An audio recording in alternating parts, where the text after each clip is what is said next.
د پاکستان بلوچستان په ګوادر ښار کې 7 پنجابي مزدوران وژل شوي او یو بل ټپي شوی دی. سلام ستړي مشئ پام وکړئ د ایران ټي وي یوټیوب چینل څخه تازه او مهم خبر ته. د پاکستان د بلوچستان صوبې د ساحلي سیمې ګوادر پولیس وايي په یو وسلوال برید کې 7 مزدوران وژل شوي. د وژل شوو کسانو تعلق د پنجاب صوبې د خانوال سیمې سره دی. د ګوادر پولیس وايي پیښه له ګوادر ښار څخه شاوخوا 14 کیلومتره لرې د سربندر نومي وړوکي بازارګوټي کې شوې ده. د نوم نه ښودلو په شرط پولیسو چارواکو رسنیو ته ویلي نه معلومه وسلوالو په یاده سیمه کې د استوګنې یوې خونې ته ننوتلی او هلته په خوب ویده مزدوران یې په ډزو وژلي دي. دغه پولیس زیاتوي چې وژل شوي ټول کسان د پنجاب صوبې د خانیوال اوسېدونکي دي. دلته د ویښتانو په دوکان یا سکوا کې کار کولو موږ د پیښې نورې پلټنې کوو.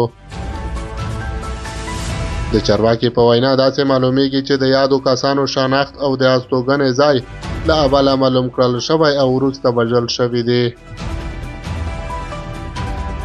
د بلوچستان حکومت د مزدورانو وژنه غندلې او د پیښې ریپورټ یې طلب کړی دی. وزیر اعلی سرفراز بګټي ویلي دا د ترهګرۍ پیښه ده. د ترهګرو او سهالتکارو ته به سزا ورکړي. د دغې صوبې حکومت ویاند شاهد رند ویلي د پیښې ځای ته انتظامي چارواکي رسېدلی دی او په دې اړه نور تفصیل راټولوي. موږ له غمجنو کورنیو سره هم په تماس کې یو.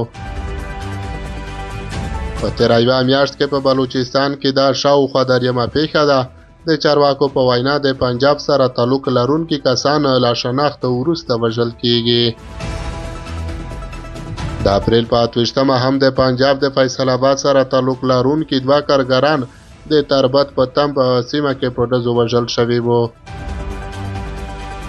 د اپریل په 12مه هم د اختر په دریمه ورځ د پنجاب 9 مسافر وړونکي له کوټې څخه ایران ته پر لاره وو له یوه بس څخه ښکته کړل شوي او وروسته په ډزو وژل شوي وو.